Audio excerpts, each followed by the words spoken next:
Morning friends, Shri Agrasen PG college की digital क्लासों में आपका एक बार फिर स्वागत है।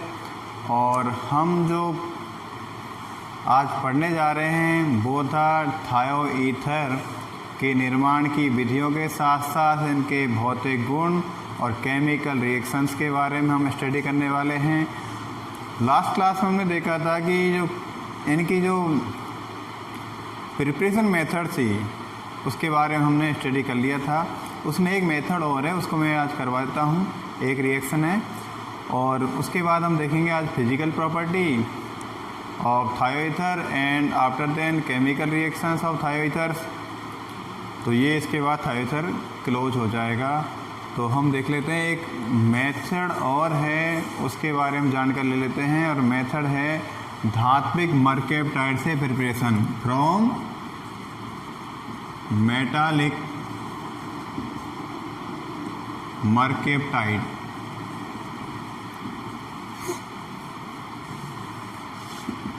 आप जानते हैं कि इन्हें मरकैप्टाइड बोला जाता है। क्यों बोला जाता है? क्योंकि मरकरी के साथ इजीली बॉन्डेड हो जाते हैं, इसलिए इन्हें मरकैप्टाइड बोला जाता है। तो मरकैप्टाइड, इसको हम इस तरह लिख सकते हैं C2H5S। उसके बाद दूसरा हम लेड मरकैप्टाइड देखें PbS(C2H5), ये लेड मरकैप्टाइड। तो किसके साथ करवा रहे हैं रिएक्शन? हमें चाहिए थायोईथर। थायोईथर हमें बनाना है तो रिएक्शन करवा देते हैं। रिएक्शन किसके साथ करवाएं बताओ? हमें तो बनाना है थायोईथर, तो रिएक्शन नहीं करवाएं, डीकम्पोजिशन करवाना है बस।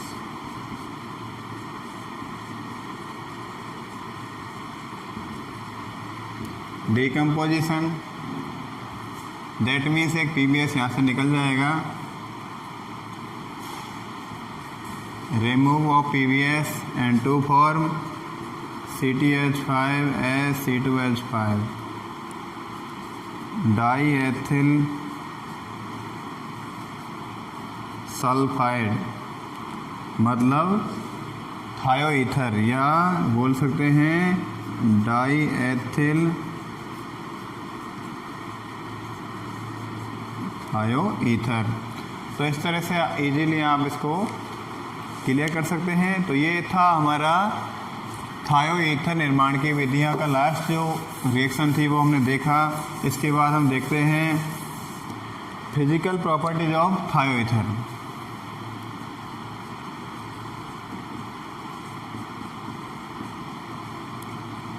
फिजिकल प्रॉपर्टीज ऑफ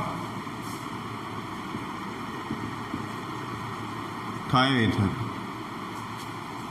थायोईथर की भौतिक जो क्वालिटी हैं, प्रॉपर्टी है, वो कौन कौन सी हैं, इसके बारे में थोड़ा हम देख लेते हैं।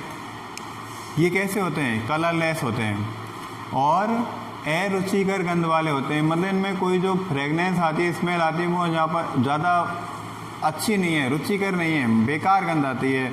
और ये तेल के समान या तेल जैसे द्रव होते हैं। अब ध्यान देना, तेल जैसे द्रव होते हैं तो भाई ये तो जल में इनसॉल्युबल होंगे और ऑर्गेनिक जो सॉल्वेंट है उनमें सॉल्युबल हो जाएंगे। मतलब जल में एविले और कार्बनिक विलायकों में विलय हो जाते हैं। और इनके BP that means boiling point क्या होते हैं? अधिक होते हैं। किसकी तुलना में अधिक होते हैं? ईथरो से अधिक होते हैं। तो हम लिख लेते हैं कलरलेस। कलरलेस मीन रंगहीन। सेकंड,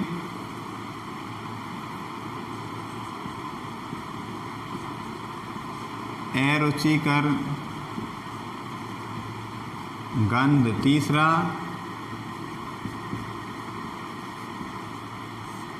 तेलीय द्रव,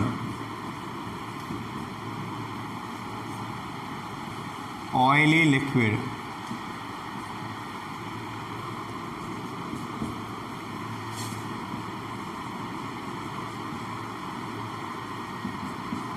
बैड स्मेल। और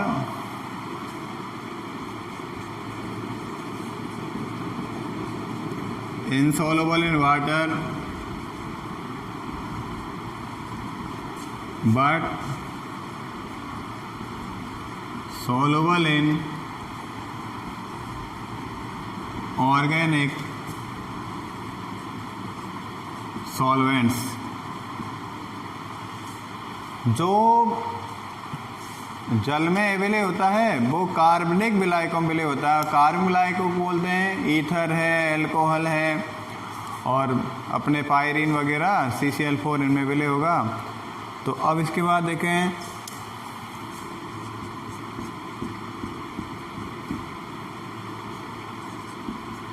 BP बॉइलिंग पॉइंट।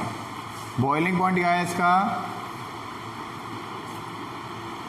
ईथरों की तुलना में अधिक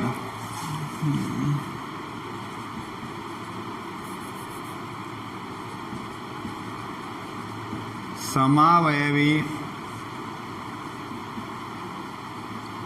ईथर से अधिक होता है। समावयवी ईथर से बॉइलिंग पॉइंट अधिक होता है और ये ईथरों से अधिक क्रियाशील होते हैं।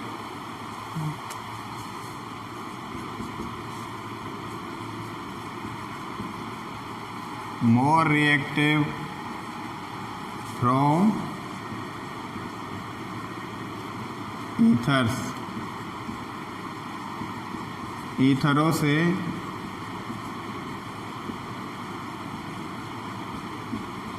अधिक क्रियाशील।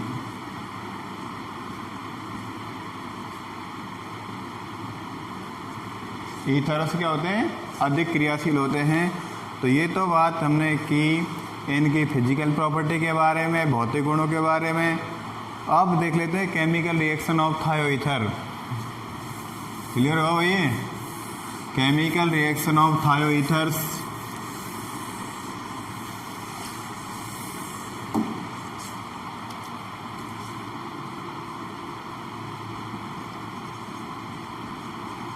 Chemical reactions of RSR, that means thioether. थायोईथरों की रासायनिक अभिक्रियाएं। ध्यान देना, इसके पास हम देखें तो सल्फर के बाद 2 लोन पेयर हैं। सल्फर के बाद 2 लोन पेयर, इसका अर्थ है लोन पेयर इसके पास इलेक्ट्रॉन की पॉपुलेशन ज़्यादा है और ये इलेक्ट्रॉन डोनेट कर सकता है। जो अकॉर्डिंग टू लुईस जो इलेक्ट्रॉन डोनेट करता है वो क्षार कहलाता है। तो ये क्षार नेचर प्रदर्शित करते हैं। ये क्या करते हैं? इनकी जो नेचर है बेसिक नेचर होती है और ये रिएक्शन कर देते हैं एल्किल हैलाइड के साथ, तो ये साल्ट बना लेते हैं और ये सल्फोनियम साल्ट बना लेते हैं। और इसका मुख्य कारण S जो एटम है उसके पास d ऑर्बिटल जो वैकेंट होते हैं उनकी जो अवेलेबिलिटी है, उपलब्धता है, वो मोर रीजन है, बहुत बड़ा एक कारण है। तो पहली रिएक्शन देख लेते हैं, क्षारीय प्रवृत्ति या बेसिक नेचर। तो नंबर 1 बेसिक नेचर, क्षारीय प्रवृत्ति। क्षारीय प्रवृत्ति में देखें, ये एक लुईस क्षार है,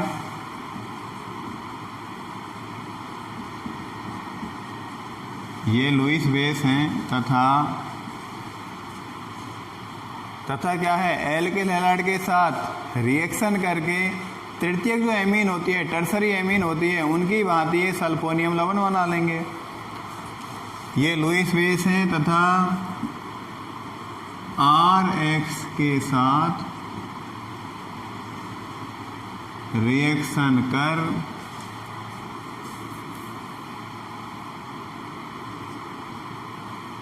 थ्री डिग्री सल्फोनियम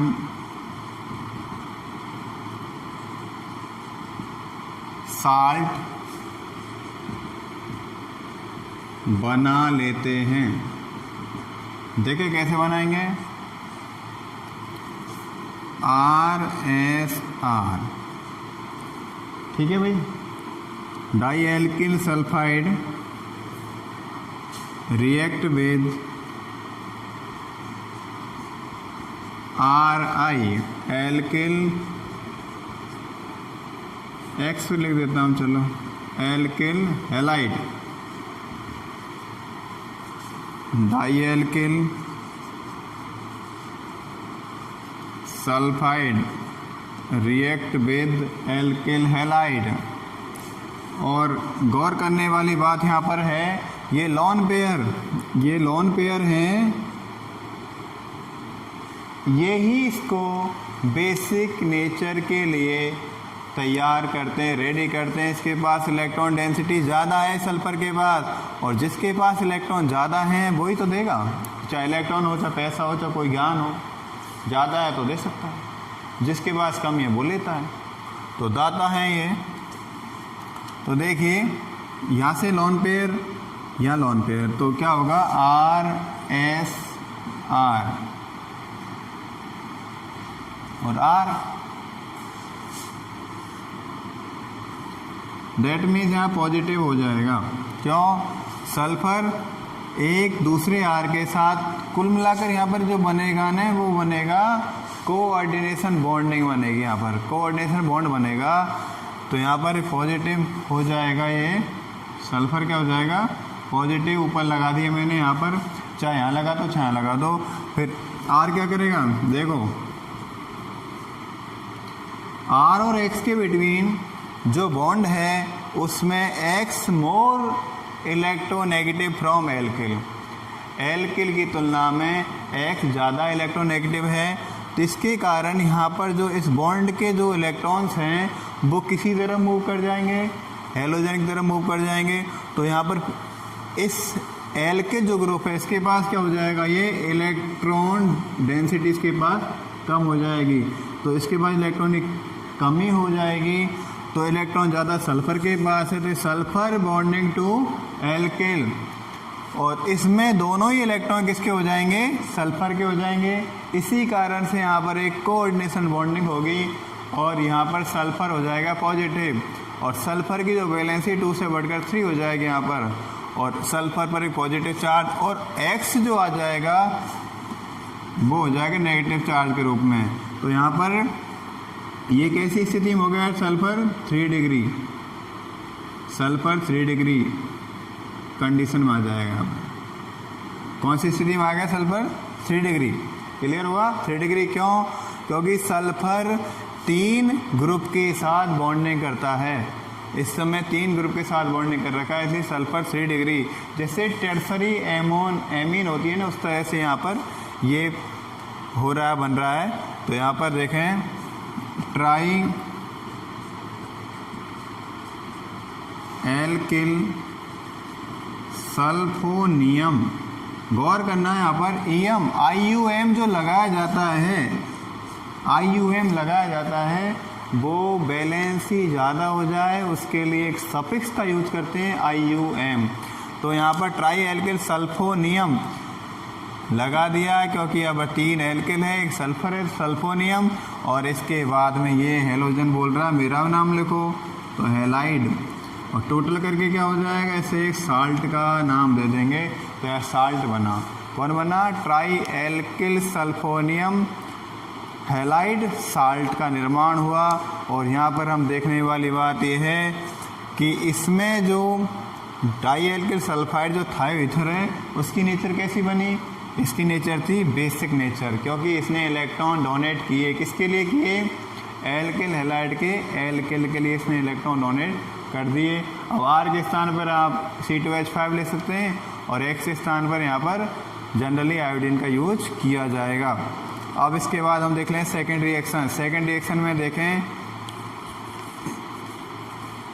सेकेंड रिएक्शन में हम देखें oxidation reaction.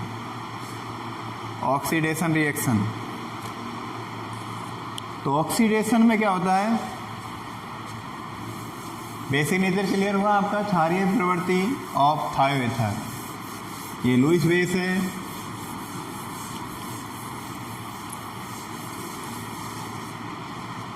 Oxidation reaction of थायोईथर।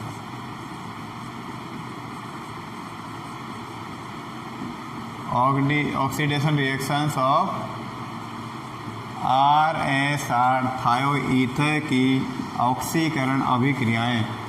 ऑक्सीकरण, व्हाट डू यू मीन ऑक्सीकरण? ऑक्सीडेशन क्या है? O का जुड़ना ऑक्सीकरण है, या इलेक्ट्रोनेगेटिव का जुड़ना भी ऑक्सीकरण है, या हाइड्रोजन का रिमूव होना भी ऑक्सीकरण है।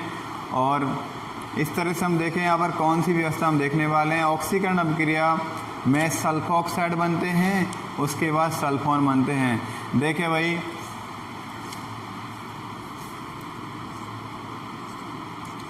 C2H5 C2H5 ऑक्सीडेशन नंबर 1 है, स्टेप फर्स्ट है। C2H5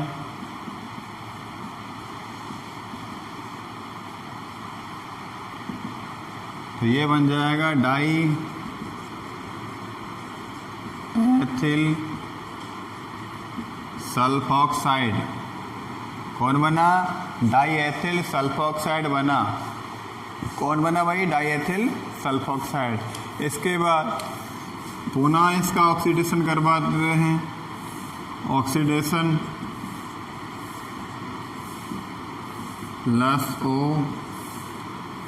C2H5 C2H5 double bond O die ethyl sulphone, इसका बोलेंगे डाई एथिल सल्फोन बोलेंगे। तो पहली स्टेप में कौन बना? डाई एथिल सल्फॉक्साइड बना। दूसरी स्टेप में कौन बन रहा है? डाई एथिल सल्फोन बनता है।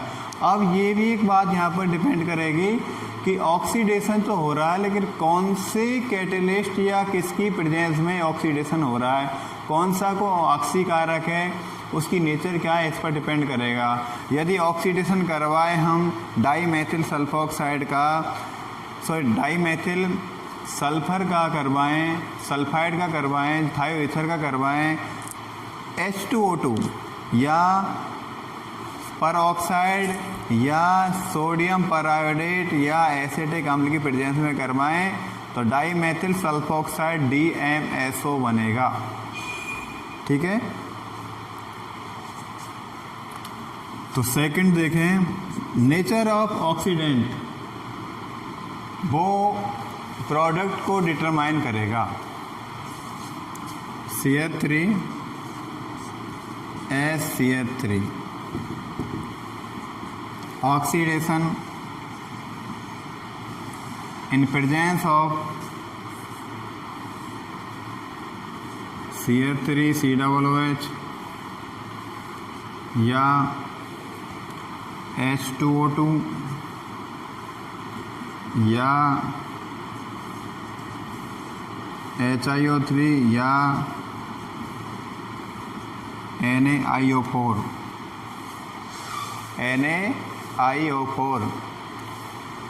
ये ऑक्सीडेंट हैं, ऑक्सीकारक हैं। इनकी प्रेजेंस में ये ऑक्सीडेशन होगा तो उत्पाद कौन सा बनेगा? ये पहली स्टेप में काम तमाम हो जाएगा। CH3 तो यहाँ पर DMSO बनेगा,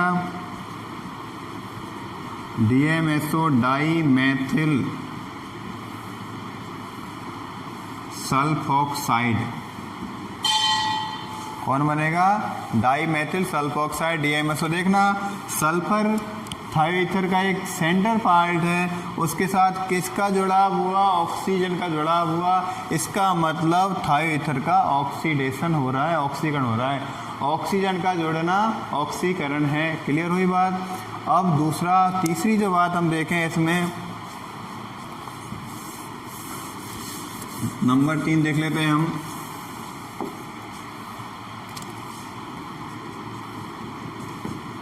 अब ऑक्सीडेशन हम करवाएं डाई एथिल सल्फॉक्साइड का, KMnO4 या हाइड्रोजन परऑक्साइड या नाइट्रिक अम्ल की प्रेजेंस में करवाएं तो डाई एथिल सल्फॉक्साइड बनेगा, डाई एथिल सल्फोन बनेगा। और यहाँ पर ऑक्सीडेशन हो जाएगा KMnO4 in presence of KMnO4 C2H5 C2H5 oxidation करवाएंगे किसकी प्रेजेंस में, KMnO4 या H2O2, KMnO4 या H2O2 की प्रेजेंस में करवाएंगे। और कौन हो रहे हैं यहाँ पर, नाइट्रिक एसिड HNO3।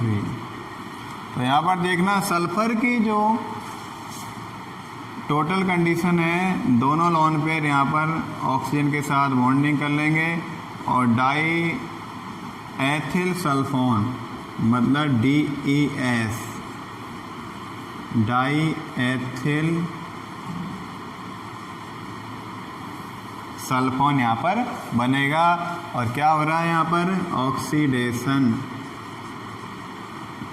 और यहाँ पर भी ऑक्सीडेशन हुआ भाई। तो ये तो बात हमने की ऑक्सीकरण अभिक्रियाओं की। अब अगली जो चर्चा करते हैं हम वो करते हैं भाई योगात्मक अभिक्रिया, addition reactions of thioether. Clear हुआ भाई, एडिशन रिएक्शन देख लेते हैं। एडिशन रिएक्शन में क्या होता है, योग होता है और हेलोजन के साथ अभिक्रिया कर लेंगे और योगात्मक उत्पाद यहाँ पर बनेगा।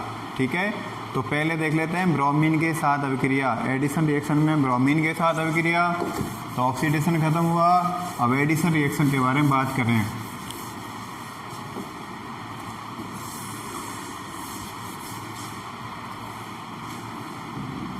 नंबर 3 था क्या, जो भी है, एडिशन रिएक्शंस।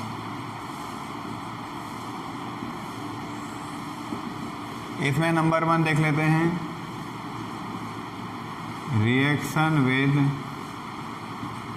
Br2 ब्रोमीन के साथ टू फॉर्म क्या होगा, डाई एथिल। यदि हम एथिल लेंगे डाई एथिल हो जाएगा, यदि एल्किल लेंगे तो di alkyl di sulphide, sorry di, एक दिन और गलती कर दी मैंने, सल्फाइड की जगह डाई सल्फाइड बोल चुका था, उसके लिए दिल से क्षमा प्रार्थी हूँ और सॉरी मांगता हूँ। गलतियाँ हो जाती है, मनुष्य गलतियों का पुतला है, माफ़ करना, सॉरी। तो हम गलती करते हैं लेकिन गलतियों को दोबारा नहीं दोहराएं, ये एक अच्छाई वाली बात है, लेकिन मैं दोहरा चुका हूँ, ये बहुत बुरी बात है।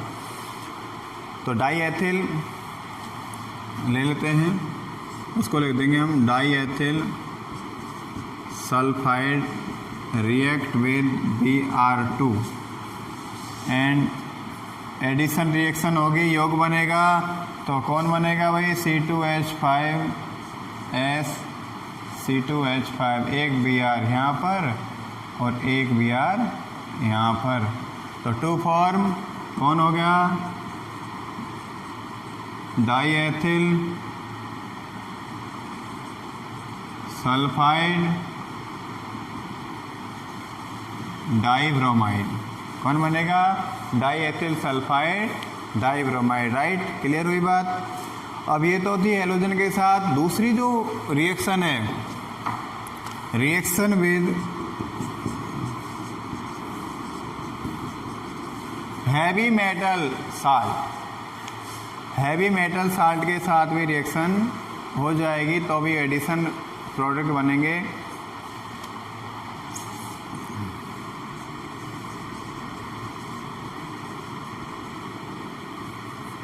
हैवी मेटल साल्ट, जैसे हम देखें C2H5 S plus PtCl4, platinum tetrachloride, इसके साथ जो साल्ट बनेगा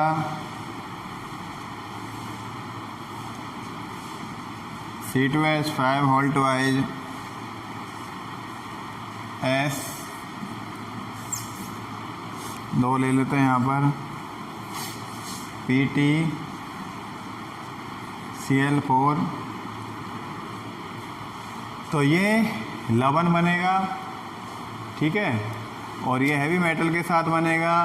क्या नाम हो जाएगा इसका, आप इसे क्लियर करना, क्या नाम होगा इसका, ये आप पर छोड़ रहा हूँ, ध्यान देना। आउटर ऑफ ब्रैकेट है, 2 लगा हुआ है, नाम इसका क्या होगा, सिर्फ 2 का अर्थ है। ये आपको करना है, घर पर थोड़ा स्ट्रगल करना है, माइंड को थोड़ा घुमाना है। अब अगली रिएक्शन देखें, हाइड्रोलाइसिस। हाइड्रोलाइसिस दैट मीन जल अपघटन। इनका जल अपघटन करवाएं तो क्या बनेगा, क्या होगा। नंबर 4 रिएक्शन है हाइड्रोलाइसिस, जल अपघटन।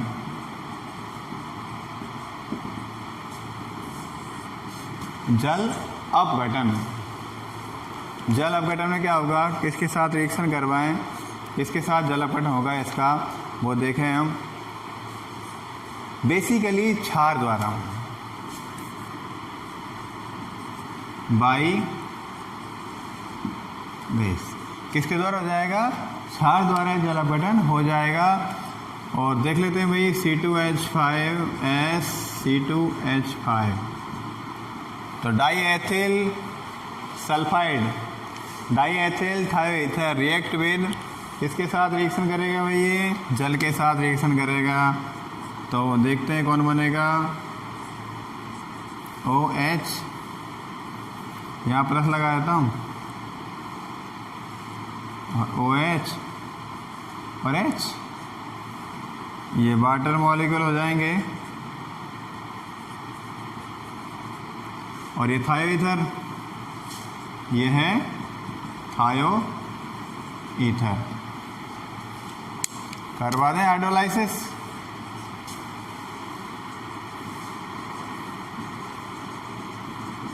Hydrolysis in presence of base, क्षार, ठीक। देख लेते हैं भाई क्या होगा।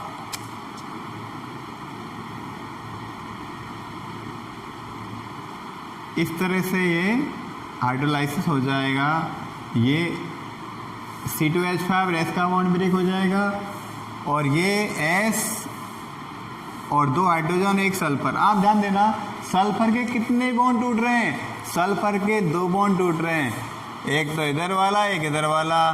तो सल्फर के 2 बॉन्ड टूट रहे हैं, तो 2 बॉन्ड पुराने टूटे और 2 बॉन्ड नए बने। दैट मीन्स एक रिएक्शन यहाँ पर कंप्लीट हो जाएगी, और इसको लिख देंगे SHH या H2S। कौन सी गैस निकली यहाँ से, H2S। एक्स्ट्रा प्रोडक्ट मैं लिख चुका हूँ। कौन कौन लोग बच रहे हैं भाई यहाँ पर, C2H5, और इसके साथ कौन है, OH। इधर भी क्या है, C2H5 OH, एक इधर वाला एक इधर वाला, कितने हो गए, how many number of alcohol, 2। तो ये एथेनॉल, कौन बना, ethanol, by base and 2 for alkanol, that means alcohol. कौन बनाए, एथेनॉल बना, thioether, hydrolysis by base and 2 for ethanol. Clear हुई बात। अब हम अगली रिएक्शन देखें, डीसल्फ्यूरेशन मतलब बीसल्फरीकरण। अगली रिएक्शन कौन है, बीसल्फरीकरण। बीसल्फरीकरण एक नाम है, बाकी में हाइड्रोजनीकरण रिएक्शन है, हाइड्रोजेनेसिस रिएक्शन है, और इसमें सल्फर का रिमूव हो जाएगा। नंबर 5 डीसल्फ्यूरेशन। एक तरह से रिडक्शन है, और इन प्रेजेंस ऑफ राने निकल, राने बाहर निकल मतलब निकल की प्रेजेंस होता है। राने निकल मतलब निकल के small pieces, small particles of निकल आल्सो नोन है राने निकल। तो राने निकल यूज्ड टू हाइड्रोजेनेसिस, तो यहाँ पर देखें C2H5S C2H5 प्लस क्या जुड़ेगा, हाइड्रोजन जोड़ देते हैं हम, किसका प्रेजेंस कर रहे हैं, H2 प्लस, ध्यान देना H2 को मैंने इस तरह लिख दिया, और ये राने निकल जाए भाई याद तो। और ये हाइड्रोजन क्या करेगी, ये हाइड्रोजन इससे क्या ले जाएगी भाई, सल्फर जो बड़ा बदमाश व्यक्ति था ये निकल नहीं रहा है, इसको निकालने के लिए क्या प्रयोग किया गया, हाइड्रोजन लाई गई, और हाइड्रोजन लाई गई और इस सल्फर को ले गई किसके रूप में, H2S के रूप में। और कौन बना यहाँ पर, H2S। कौन बचा इधर, इधर कौन बचा भाई, इधर जो बचा है